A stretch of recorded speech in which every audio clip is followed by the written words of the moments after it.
Hey guys, welcome to my channel. I couldn't take it anymore. I have to talk about Severance. I know a lot of people out there have breakdowns of the show, but I think they're missing the mark completely. I think this story is a spiritual story of you, of us, of each of us. And I think it's the never-ending story, the spiritual battle between black and white, good and evil, of you overcoming yourself and your little self. So I am starting with this particular episode, but then there's another one I'm working on that just came out today. I'm going to do a breakdown of that one next, and then I'll go back and do every series. But I hope you stick around with me. Make sure you subscribe for the next videos. And if you're new here, my name is Sarit, and welcome to PAX. Piece of Peace.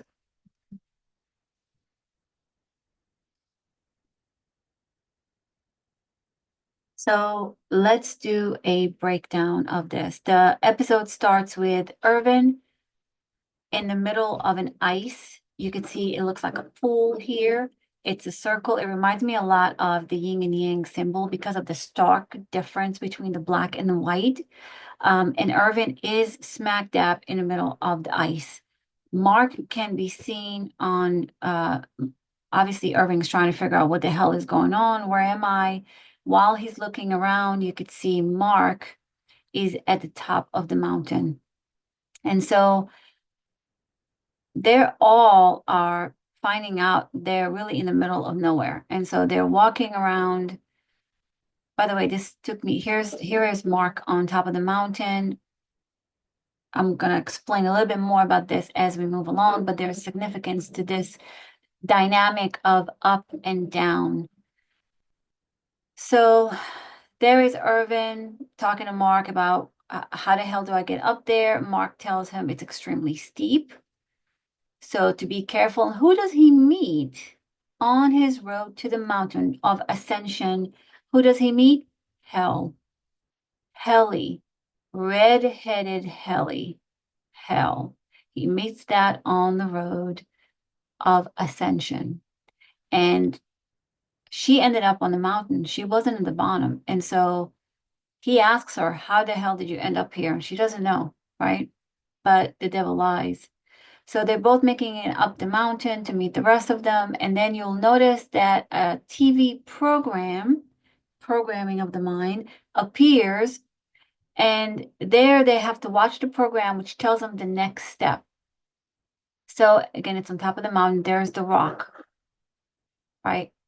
Of evidence, facts of life. And there they are in all black, which reminds me a lot of Russian, because Gemma was a Russian professor. I think this will come into play later on, but they're all in this really icy, white, cold place, hell, when hell freezes over, right? When they say it's cold. So you'll see the breakdown. Then they are greeted by Mr. Milchick, which I think is an angel or an angle of the ego. So Mr. Milchick is telling them they decided to take them out of their comfort zone, take them out of the office. Because if you remember in the office, they started out with this cube and then they ventured out into all these hallways and they were all brightly lit. They went into rooms they were not familiar with. They kind of identified their schema of the mind. So now it was time to expand. And the way it works is to go outside of yourself, to go into the crevices of your mind to learn a little bit more about yourself. So Mr. Milchick takes him out on an event called Ort Bo. And if you look at it, I'll make this a little bit bigger, you'll notice that Ort Bo means, let's see, outdoor retreat, team building occurrence. And lumen, which by the way, lumen is how you measure how light something is in a light bulb. Lumens, it's spelled a little bit different, but it's the same sound. So lumen is light. It's right in where the T is. T is the cross. Bear your cross. Wear your burden, right? So Ortbo reminded me a lot of Ouroboros. Ouroboros is an ancient symbolism of the snake eating its own tail. We are our own enemies. We are on a hero's journey to identify ourselves, okay?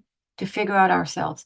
So they're going out and they're going out into the outside world to figure out more about themselves, right? Because everything is mirrors, smoke and mirrors. I'll talk about optics and design department later. Also, I'll talk about later. Stay tuned. Make sure you subscribe if you're interested in more. But notice that there's a VHS tape. There's a TV, old style TV that's there. All the episodes, the whole show is, you'll notice there's a coming and a going of future and past, mobile phone, payphone, old cars, newer cars.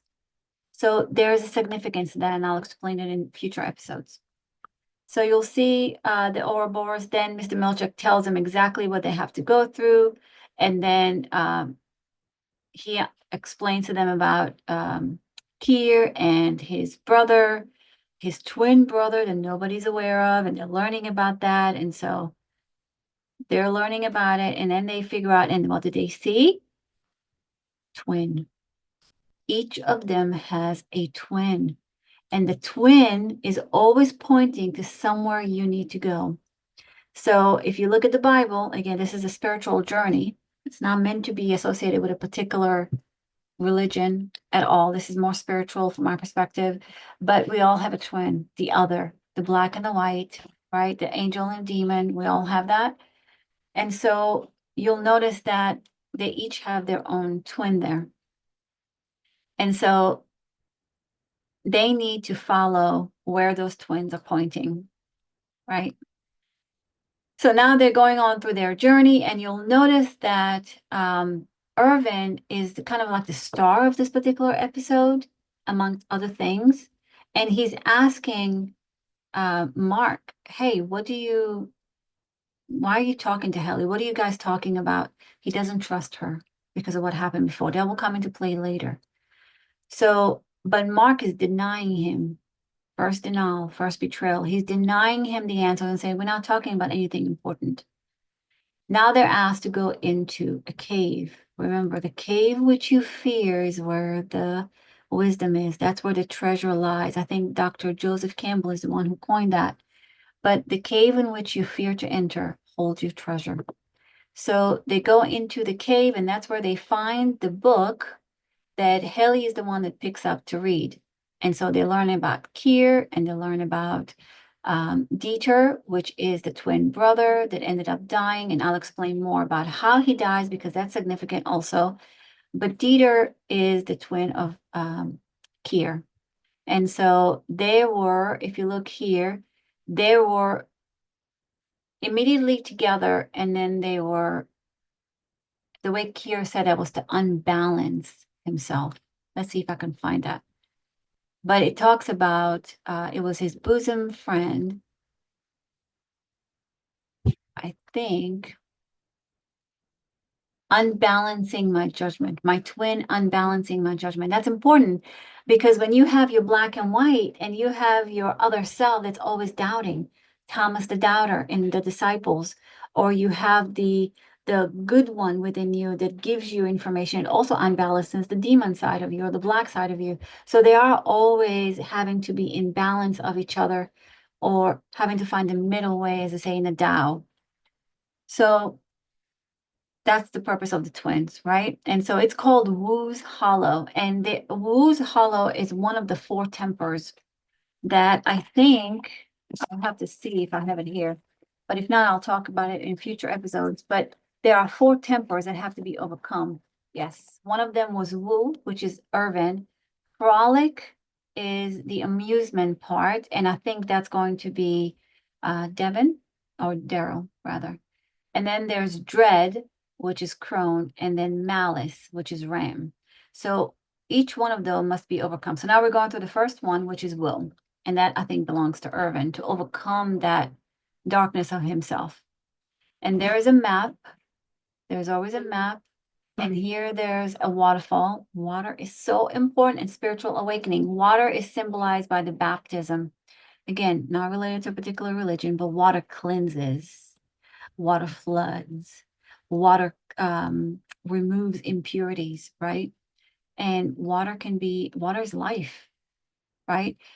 So we'll talk, you'll see more when Mr. Milchuk walks him through it. So anyway, they go through their journey, the hero's journey, and they're trying to follow this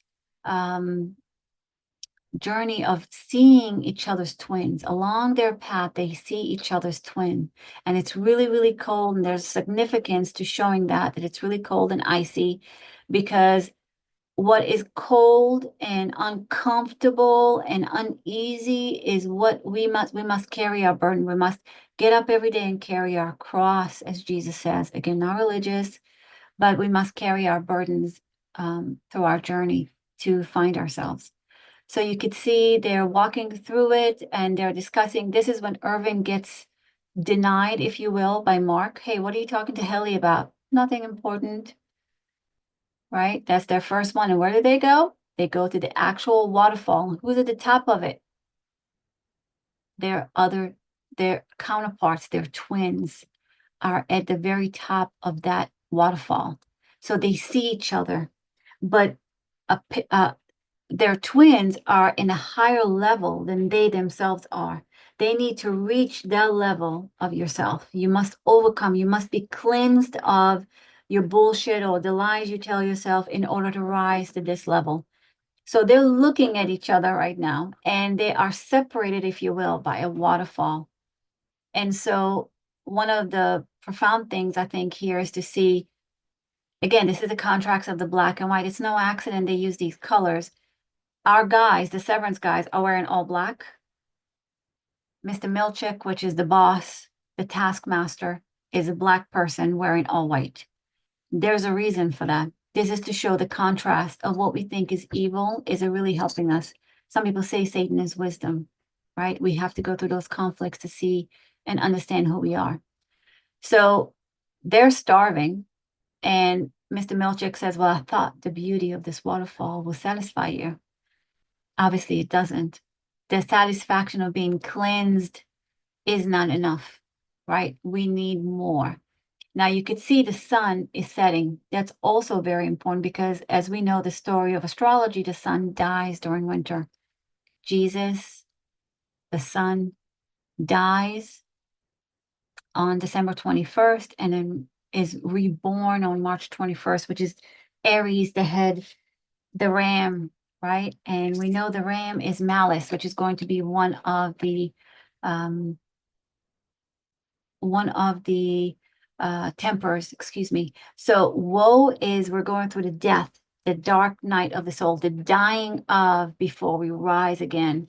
So we're going to spend some time in the darkness. You see, it's getting very dark. Everybody's following Mr. Milchick into their beautiful cove in the forest. And you see all the triangle shaped tents. You'll notice that they're all lit and cozy. And he asks them if they want to capture the torch, which is warm and light torch from torture, to be tortured through the fire, the furnaces of pain, if you will. You got to go through that, and fire burns.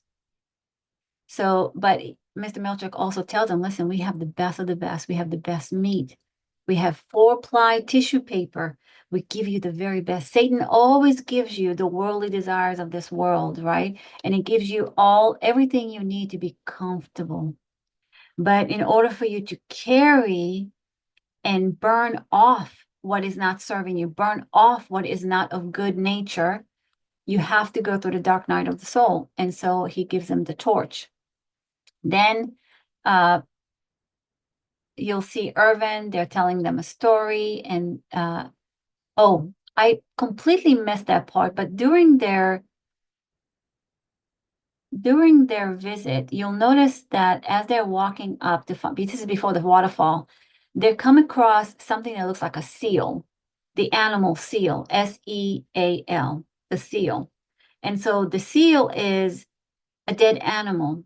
But if you understand the seven seals or the seven chakras that we have in our body, a seal is when you open it, right? This is a live seal. I'm sorry, a real animal that's dead because one of them has overcome or opened one of those seals. We know it's Irvin at this point, right? And there's a seal because he's the one that goes off and becomes almost panicky and says, I'm hungry. Maybe we should just eat it, right? Because when we go through and we identify something with it, us, we want to run away. We want to do something to quiet the pain. One of those things is pleasures of the body, sex, hunger, or food, um, things that satisfy the body. That's the reason Milchik says later, I thought the waterfall will satisfy you, right? So there's the seal. Obviously, they don't eat it, but what happens is at this point, Helly knows that Irvin does not trust her.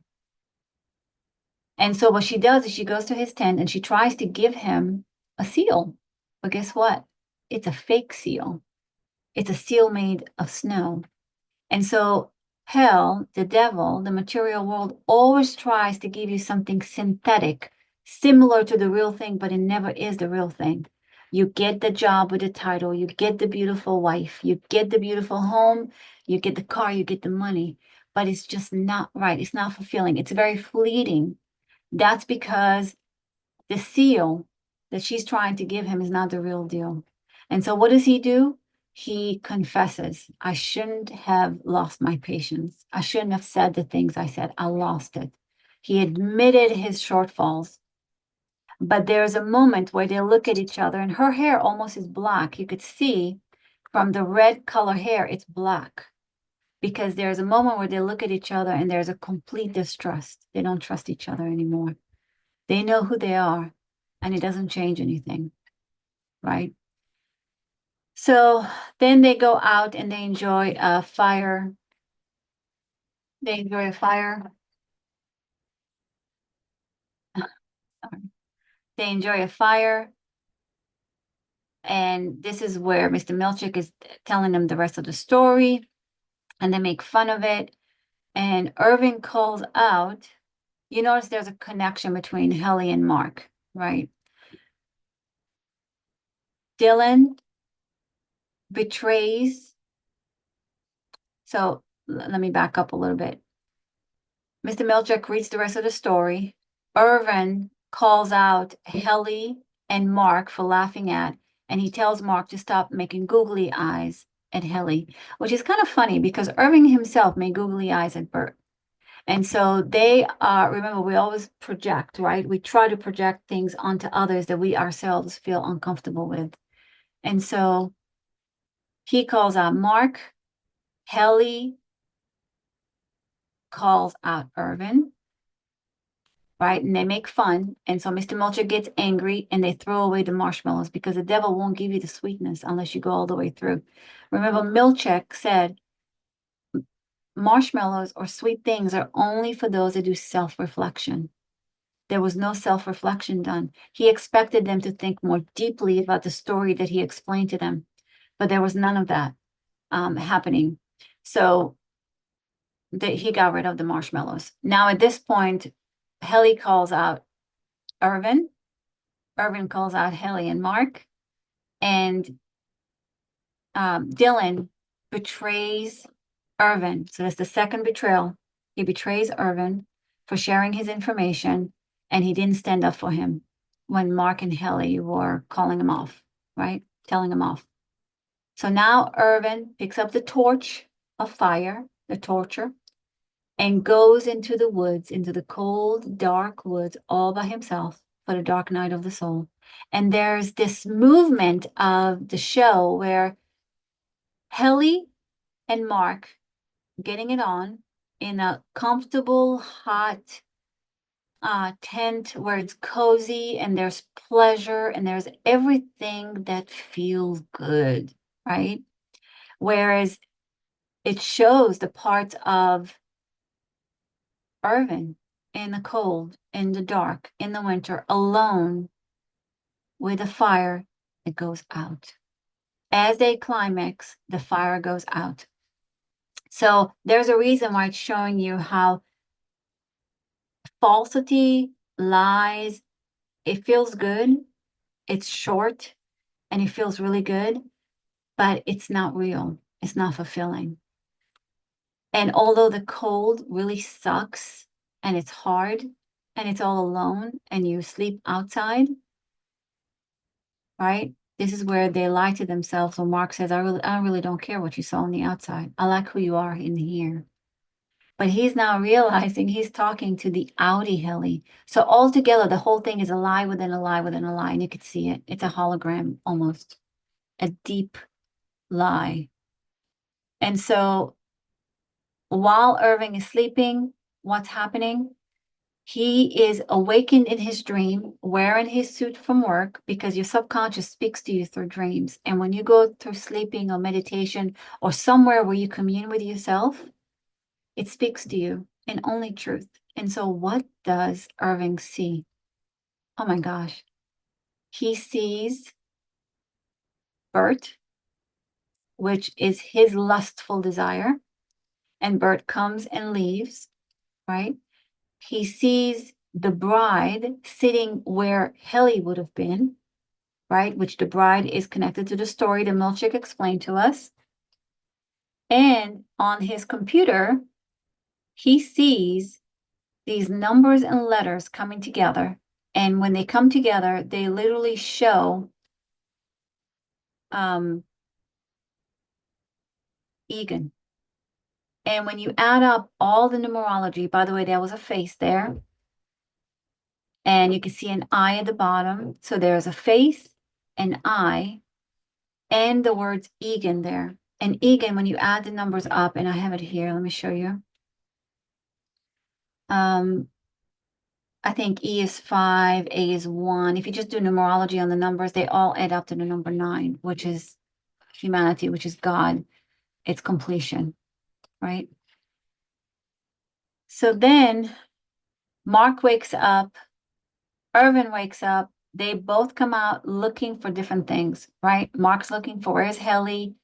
Irvin is coming back to the camp. Mr. Milchick is there, and Irvin knew exactly where to go. He went to the fountain. Again, baptism, cleansing. Now he knows. He knows the truth. He doesn't need anybody to tell him anything. God told him. You'll see Helly's hair is back to red. She's a redhead, right?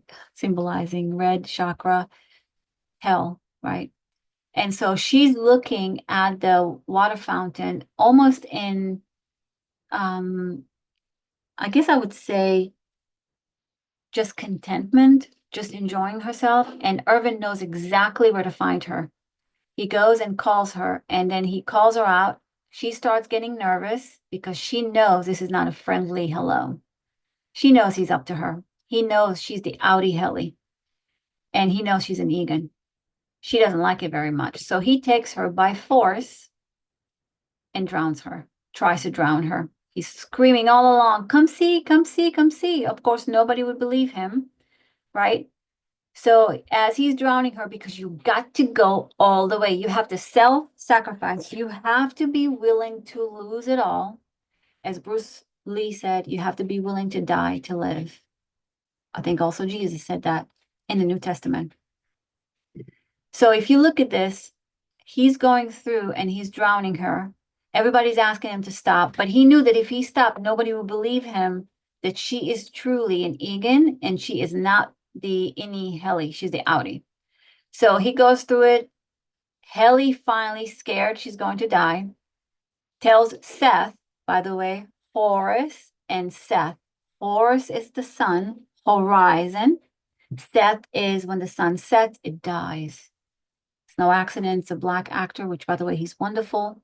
And he's wearing white because all are angles of light, angels, angles of light. Good, bad, indifferent, whatever you want to call them. They are there to tell us a story. They are a supporting actor to our story. So you'll see Seth is there and he's saying, turn off the Glasgow project. Glasgow is something, and if you, oh God, everybody else that I saw the breakdown of talked about Glasgow being a city in Scotland, really? How does it have anything to do with the story? It has zero to do with the story. Glasgow coma scale is what they use in the medical world, and it simply is a way to measure the consciousness of a human being. So Glasgow, turn off the Glasgow project is the consciousness. Where are you in your consciousness? Turn it off. So They're turning it off, and then everybody knows that Irvin was right. Dylan feels really, really bad for betraying Irvin. He says, I'm sorry for, he didn't say for betraying you. He said, I'm sorry, I didn't listen, right? If you look at the stories of the Bible, there's betrayal left and right. In our own lives, there's betrayal, right? For people we would expect for that not to happen. And so Dylan is apologizing. Irvin is telling him, hang in there. I'm sorry. He tells Haley, I'm sorry. I had to do what I had to do. Mr. Milchick tells Irvin, get up. Everything, all your personal, so this is Dylan, I'm sorry. Irvin says, hang in there. Hang in there, like the cross. Hang in there. You're about to be crucified. I think Dylan's going to go next. I think Dylan's going to be the frolic or the amusement uh, for this, maybe, for the next temper. But anyway, I'll talk about that in future episodes. So now Irvin, he's being called out by Mr. Milchick. Get up. Everything that makes you you will be erased as if you never existed. Your Audi will be fired and they will be notified. All your personal affects will be destroyed. When your identity, when everything you think you are has been destroyed, all your belief systems, everything you think you've loved, everything you think you've understood, people you think you've known, you've become disillusioned. And so when that happens, really, it's as if you have been erased. And so that's what's happening to Irvin. He's literally dying. And I absolutely love the scene, this picturesque right here, where they're looking at each other. This is you looking at your demon. You're looking at what you have overcome, right? I think Jesus says, overcome the world. So when you see this, he's asking him to walk into the forest, disappear. He's beat the game. He's beat the level. It's time for his innie to graduate, because an innie means there's something within you need to work on, right? And so Irvin, I think, did it in this particular episode. And Mr. Milchick is very strict, tells him to leave. And you could see in this part right here, oh my gosh, I just love this. You could see how his face and background with the fountain, again, the baptism, he's going to sleep. He's been awakened. And so that's my story for this episode. I hope you enjoyed it. Make sure you subscribe. If you think differently, you have comments. If you disagree, please put them down below. I would love to hear your input. Otherwise, I'll see you on the next video. Thank you.